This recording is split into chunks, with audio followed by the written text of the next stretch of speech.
let's start with Kansas, because I think we put a graphic up at some point toward the end of this race where we showed that aside from, I think, the 2016 race, every playoff race at Kansas has spelled trouble for playoff contenders. I think at least half the playoff contenders in every race except 2016 at Kansas have had trouble, have had issues. And, you know, I know you've been around as long or much longer than I have, but I can think back to when Kansas opened in 2001. This track's always been treacherous.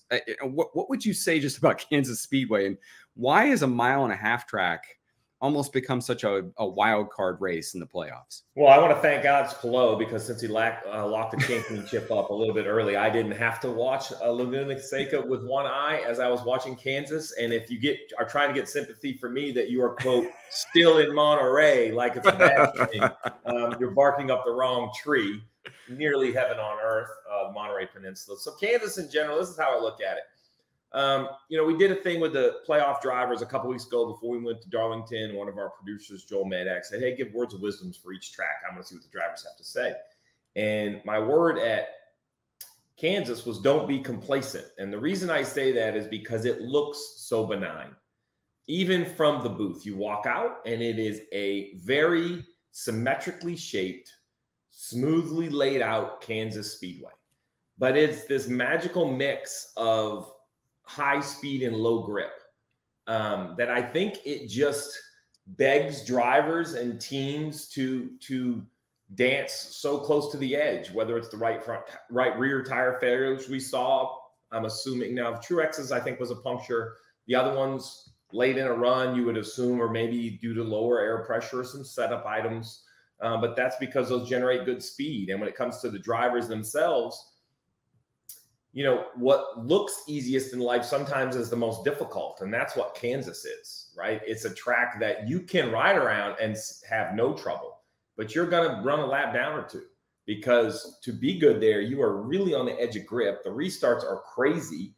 And pit road, you know, look, we can't talk about it enough. We're watching this in those super motocross playoffs, riders experiencing the playoff pressure for the first time. This is new to their discipline. It's not new to NASCAR. We've had playoffs for quite some time.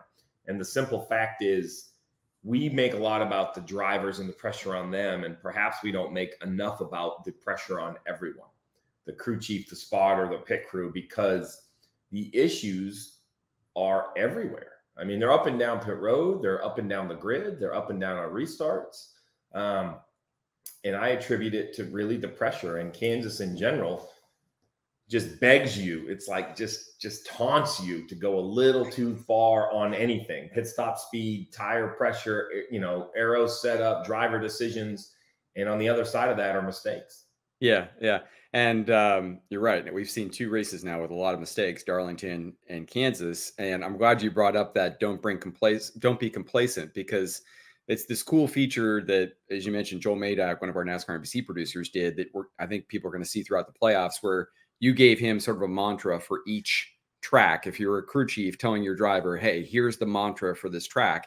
And I was in the room when we asked all the playoff drivers that, and I think they all got it immediately about Kansas. Don't be complacent. And so the concept there is that you maybe get lulled into a false sense of security, because 1.5 mile tracks traditionally have been places where sometimes you ride for a little bit. But especially this year, the next gen car 1.5 mile tracks, it feels like it's been a game changer for these types of speedways. But then another layer on top of that is drivers, even if they feel that false sense of security, they have to try to avoid it at a place like Kansas, because like you said, we saw it yesterday with all the tire issues. It's a place where it can bite you, and especially now with the next gen and how it's married to these 1.5 mile tracks.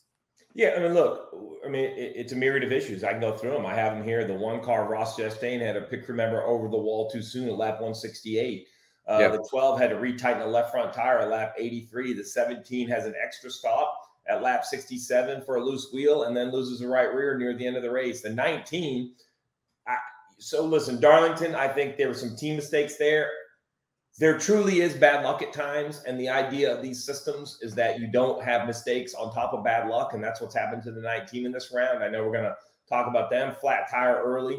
The 20 has a new pit crew with no better pit stops. They're They had to jack the right side up a couple times, retighten the right rear. 23 has a flat, 24 spins out, 34 wrecks the 2, damages his car a little bit. The 47 gets in the wall. I mean, this is one race. Now, I'm not highlighting the playoffs. I'm highlighting Kansas with that list. Yeah. The one constant in the playoffs has been Denny Hamlin. His team, and now this is a team sport, so I don't separate them. The 11 group had a loose wheel at Darlington, eliminating a potential win. And now Denny was snoozing on the restart, eliminating a potential win. But they have brought what I call, playoff performance. The 5 of Kyle Larson, much the same. So 2 weeks now, the 5 and the 11 have brought what I thought is next level. Everybody says the postseason is the best. Step up for the postseason. All these buzzwords. Well, guess what? They are bringing it. They are bringing, what is it? It's the prime effect from Colorado, right? Dion has got his team 2-0, making magic in college football. Everybody's following him. And what he is saying is amazing things. And it's really what we're seeing out of the 11 and 5, right? They are showing up when it matters. Yeah, Larson won Darlington and probably had the best car at Kansas. And unfortunately kind of got snookered on strategy in the final restart. And like you said, Hamlin right there as well. But you brought up the 19 of Martin Truex Jr. Well, Christopher Bell as well. I'll maybe talk about him in a minute too. Wins the pole and then has these pit crew issues. But let's talk Martin Truex Jr., Stevie, because now has a chance, the dubious distinction of possibly being the first regular season champion to miss the second round, to be eliminated in the first round. NASCAR's had this playoff system essentially for since 2017. They've had this type of point structure where the regular season champion gets this huge playoff point bulge. Martin Truex Jr. came in with 36 playoff points that would transfer to each round, and now he's essentially squandered them all. The 19 of Martin Truex Jr. Is now 7 points below the cut line heading into the cutoff race at Bristol after an 18th at Darlington, a 36th at Kansas. What's gone wrong here, Stevie? Because, on playoff media day, Martin Truex Jr. struck me as having more confidence than maybe anybody. Yeah, he made a point of saying, like, the last time we won the regular season championship, we won the championship, 2017. We came in with the huge playoff point bulge. He seemed more confident than we've usually seen Truex, who tends to be that low-key, humble type of guy. But I heard him say it about Darlington this weekend at Kansas, that he felt like he didn't do a good job at Darlington telling the team we're not where the car needs to be. Like that we had some incidents in practice. We didn't get repaired right for the race. I didn't do a good job there. And then Kansas, they have one of those tire issues that everybody has. Like, how did the 19 team get to this place where they're on the brink of being eliminated as regular season champion? So how did we get here and where do they go is really the two sides of this conversation that I think needs to be had. You set the stage great about where the 19 entered the playoffs. Darlington, practice was not very good. Issue in qualifying, start in the back, made up decent ground in stage 1, but we're just never okay. And listen, I know Martin wants to put it on himself that the car was never that good, but he had to pit twice for a loose wheel. He pitted an extra time in the middle of stage 2. And I'm sorry, that is the issue. Martin is trying to take a bullet for the team, and I appreciate it. But that's an 8 or a 10 spot swing. Now listen, is an 8th Martin Truex Jr.-esque at Darlington? No, absolutely not. And that's what Martin's talking about. It's easy to say the loose wheel, which is what I just did. But what I heard from Martin was, yes, but the truth is, if we wouldn't have made these mistakes in practice, if I would have been more vocal about something being wrong with the car, if we as a group would have done a better job of diagnosing those issues and maybe repairing the car, or it made it sound like they had a mechanical issue. Nate, is that kind of how you read into it? Like, yeah. Bent? Yeah, like that there was a suspension thing that should have been fixed and wasn't. So listen, I didn't ask him what was bent. I thought that's a little inappropriate. They're in the playoffs. So, but if you read through the tea leaves and the quotes, something was amiss, not on purpose, right? Either damaged or bent that they didn't find until after the race. The car was never up to the 19 kind of expectation. Okay, ho hum, race 1. That's why you have a great regular season. But why do we say anything can happen? Why do the fans fill up the stands at Kansas? Why do you have to turn on your TV every weekend? Because he starts okay. First corner, Dale Jr. says it. Something's wrong with the 19. He's sinking through the field. Our director, Sean Owens, puts a camera on him in corner after corner. He is 6 or 7 miles an hour off in the middle of the corner. And then Jeff Burton said it. There's no way they miss the balance this far. They have to have an issue with the car going into turn 3. The right rear goes flat into the fence, day over. Goodyear examines the tire, a puncture in the center of the tire. There is nothing the 19 car team crew chief could have done, assuming the part didn't fall off and go under their right rear tire, which I don't believe is what happened. There's nothing they could have done to prevent what happened at Kansas. That's how we got here. That's what makes Darlington so important. And now, how do we go from here? Well, let's think about the uphill task in front of them. First of all, I think Martin can win about anywhere. But if you look at his tracks, Bristol is not at the top of tracks he's had the most success on. It's been a long time since he's had a good run.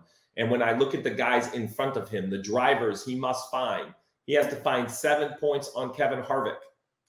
It would be way better if they were going to a high-speed track where Toyotas dominate. They're going to Bristol. Kevin Harvick has great history there. 12 points on Joey Logano, if that's who he wants to outrun. Joey Logano at Bristol runs wonderful. 13 points on Christopher Bell. Well, man, okay, so we're not going to New Hampshire. No, we're going to go to Christopher Bell's second best racetrack in his career, which is Bristol. Or Chris Buescher. Oh, wait. Where did RFK get their first win? Oh, yeah, Chris Buescher at Bristol. The only other time we've run on the high banks of the concrete track. It's not the dirt version. This is a once a year event.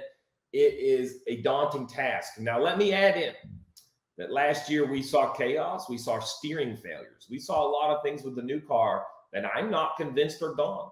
I'm not convinced the gremlins are gone. I don't feel that the gremlins have been tested. And we're going to find out what organization in the last 12 months has gone to work and said, hey, we can't have steering issues. We can't have this. Remember, it got Toyota 2311. A bunch of guys had steering issues. I know a lot of work's gone in, but I'm not sure. So Bristol is we talk about the test of the man and the machine, and we talk about, whether it's the Rolex or Le Mans, it's 24 hours. And we talk the Southern 500 because it's the track too tough to tame. Well, let me tell you, it's the last great Coliseum for a reason. And that's because we see great battles between drivers. But the thing we don't talk about is that car is going to battle 1,000 corners, right? 500 laps. So say we have 400 green flag laps. That's 800 times your car has to go into the highest banking on the circuit at a short track and load that right front and put pressure through that steering arm. I don't know. We've had mysterious vibrations. Like, there's going to be, I should think this playoff issues is going to be a laundry list. I think it's going to be a mile long after Bristol. Hi, I'm Parker Kligerman. For more access like this from Pit Road, be sure to click and subscribe to the Motorsports on NBC YouTube channel.